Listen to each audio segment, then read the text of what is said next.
Okay, today's video is a little bit odd. I was asked to talk about liver flukes, which many people don't know a lot about, and this is going to be something that's challenging to do in a short period of time. So let me start. What is a fluke?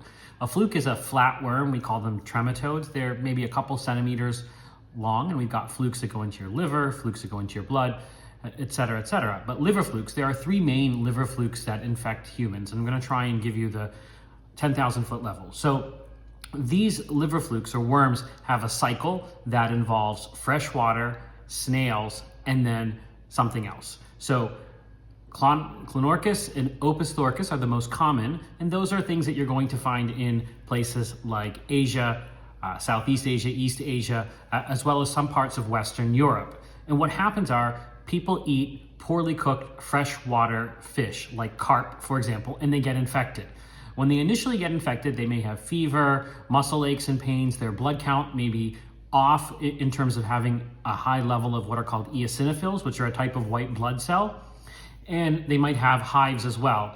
And then what happens are those worms migrate into the bile ducts and live there.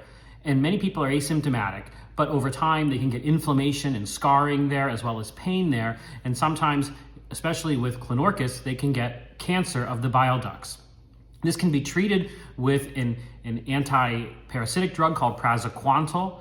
You can diagnose it by seeing the eggs of the worm in someone's stool, or even sometimes, and it's really dramatic, on an endoscopy where someone actually sees the worms in the biliary system.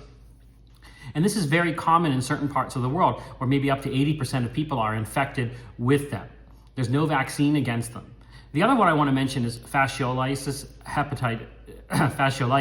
This is the one that's more common on almost every continent except for Antarctica. And this one has that same snail cycle, but it actually is transmitted to humans through watercress or underwater or freshwater vegetables that are poorly cooked, including like freshwater lettuce, as well as watercress, which is the classic association. Very similar presentation. Sometimes there people get cysts as well. This one has been reported in the United States to be locally acquired. It's actually the sheep liver fluke that will then defecate, and those worms will get into the fresh water and associate with snails and then watercress. Triclobendazole is the treatment for this. You have to get it from the CDC. These are fairly uncommon things in the United States and in the developed world, but they are very common in many other parts of the world, and they're important cause of biliary cancers.